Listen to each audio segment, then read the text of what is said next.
Hello everyone, আমি Sangeeta, West Bengal উত্তর 24 পরগনা থেকে আমার আরও একটি নতুন ব্লগে আপনাদের স্বাগত জানাই। আপনারা কে কোথা থেকে আমার ব্লগটা দেখছেন অবশ্যই কমেন্টে জানাবেন।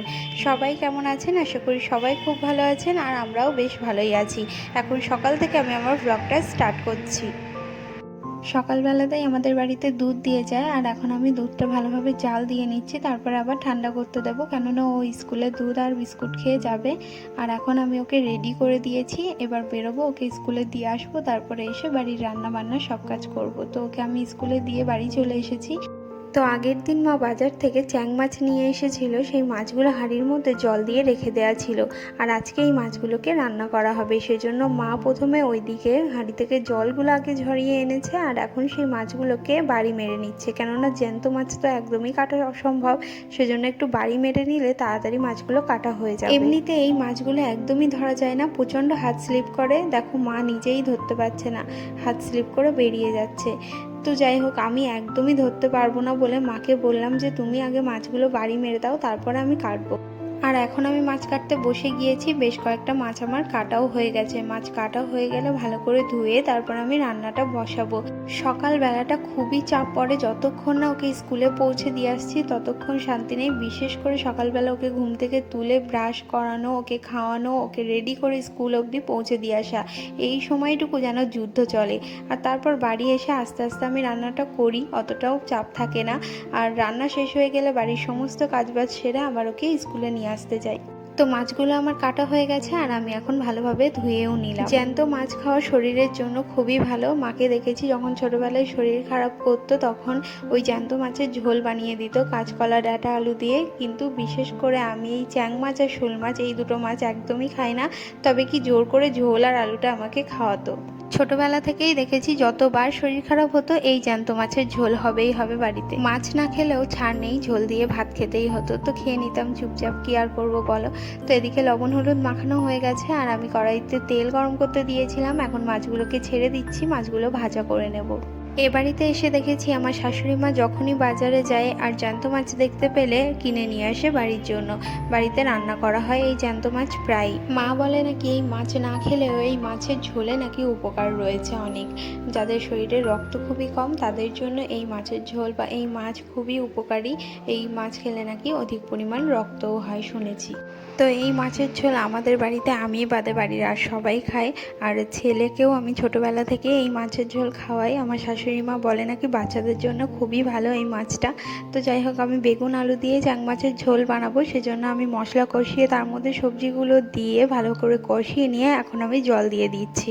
তো জল দিয়ে আমি এখন কিছু সময়ের জন্য এটা ঢেকে দেবো। আর এই রান্নাটাতে কোনো হাবিজাবি মশলা নয়, শুধুমাত্র আদা জিরে বাটা দিয়ে পাতলা করে ঝোল বানানো হবে। তো ঝোলটা ভালো মতো ফুটে গেছে, আর আমি এখন ঢাকনাটা তুলে নিলাম। আর ভালো করে আলু আর বেগুনটা সেদ্ধ হয়ে গেছে দেখে নিয়েছি। এখন ভেজে রাখা বড়ি আর মাছগুলোকে দিয়ে দিচ্ছি ঝোলের মধ্যে। কিছু সময় ফুটিয়ে নেওয়ার পর ঝোলটা রেডি হয়ে যাবে, আর আমি তরকারিটা নামিয়ে নেব। তো আরেকটু ভালোভাবে ফুটিয়ে নেওয়ার জন্য আমি আবারও ঢাকাটা দিয়ে দিয়েছিলাম, আর এখন আমি ঢাকাটা ফাইনালি তুলে নিচ্ছি। রান্নাটা আমার পুরোপুরি কমপ্লিট হয়ে গেছে। এই সিজনে হাতে বানানো বড়ি মানে ঘরে তৈরি করা বড়ি দিয়ে যে কোনো মাছের ঝোল রান্না করলেই কিন্তু তার স্বাদটা আরও দ্বিগুণ হয়ে যায়। তো আজকে আমি বড়ি বেগুন আলু দিয়ে মাছের ঝোলটা বানিয়েছি। তো মাছের ঝোলটা হয়ে গেছে, আর রান্না হবে কুল দিয়ে টমেটোর চাটনি। আর চাটনিটা হয়ে গেলে আজকের মতো রান্না শেষ। তো আগের ভিডিওতে তোমাদের সঙ্গে শেয়ার করেছিলাম যে মা কুল শুকাতে দিয়েছে, সেই শুকিয়ে রাখা কুলগুলো দিয়েই কিন্তু আজকে টমেটোর চাটনি বানানো হচ্ছে। আর এই চাটনিটা খেতে কিন্তু দারুণ লাগে। একদিন তোমাদের সঙ্গে সম্পূর্ণ রেসিপিটা শেয়ার করব। তবে হ্যাঁ, এই শুকিয়ে রাখা কুলগুলো চাটনি বানানোর আগে কিছু সময়ের জন্য জলের মধ্যে ভিজিয়ে রাখতে হবে, আর তারপরে চাটনিতে ব্যবহার করতে হবে, তবেই কিন্তু চাটনিটা ভালো লাগবে। এদিকে আমার রান্না কমপ্লিট হয়ে গেছে, আর রান্নাঘরের সমস্ত কাজ সেরে আমি চলে এসেছি ছেলের স্কুলে। ছেলের ছুটি হয়ে গেছে, আর এই দোকানটা হচ্ছে ওর ধরা বাঁধা। প্রত্যেক দিন ছুটির পরে এই দোকান থেকে কিছু না কিছু ওকে কিনে দিতেই হবে। তো ফাইনালি চলে এসেছি বাড়ি। তো ওকে এখন স্নান করাবো, তারপরে খাওয়াবো। তো ওকে খাওয়ানো হয়ে গেলে ওকে ঘুম পাড়িয়ে দেবো। ও ঘুমালে কিছু সময়ের জন্য ছুটি, আবার বিকেল হলেই শুরু হয়ে যাবে রাত্রের রান্নার প্রস্তুতি। তো আমি ছাদে গিয়েছিলাম জামা কাপড় তুলতে, এখানেই দেখলাম আমাদের পাশের বাড়ির ননদের ছেলে ছাদের মধ্যে খেলা করছে। তো দেখো সন্ধে হয়ে গেছে আর আমি ঠাকুরকে সন্ধে দিয়ে সোজা চলে এসেছি রান্নাঘরে। আলুটাকে কেটে ভালো করে ধুয়ে ভেজে রেখেছি, আর এদিকে আমি মশলা কষিয়ে নিয়েছি। এবার চিকেনগুলো তুলে দেব, ভালো করে কষিয়ে নেব মশলার সঙ্গে। তো দুপুরে আমি রান্না করেছিলাম মাছের ঝোল আর কুল দিয়ে টমেটোর চাটনি, আর রাত্রে রান্না করছি চিকেন কষা আর রুটি। অনেকে দেখেছি শীত পড়লে রাত্রে রুটি খায় যাতে একটু ঠান্ডাটা কম লাগে।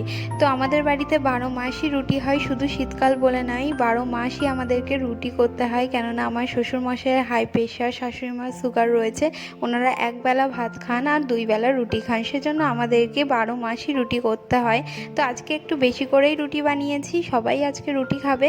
শুধুমাত্র আমরা দুজন, মানে আমি আর আমার ছেলে বাদ দিয়ে সবাই রুটি খাবে। তো ওদিকে আমি চিকেনটা মশলার সঙ্গে ভালো করে কষিয়ে এখন ঢাকা দিয়ে দিয়েছি, আর এদিকে রুটি বেলে নিচ্ছি। সবগুলো রুটি বেলে নেওয়ার পরে একসঙ্গে সেঁকে নেব। তো যে রুটিগুলো বেলা হয়ে গেছে সেই রুটিগুলো আমি কুলোর মধ্যে রেখে দিয়েছি। এদিকে আমার চিকেনটাও রেডি হয়ে গেছে, ছেলের জন্য 1 পিস নিয়ে এসেছি, ও এখন খাবে।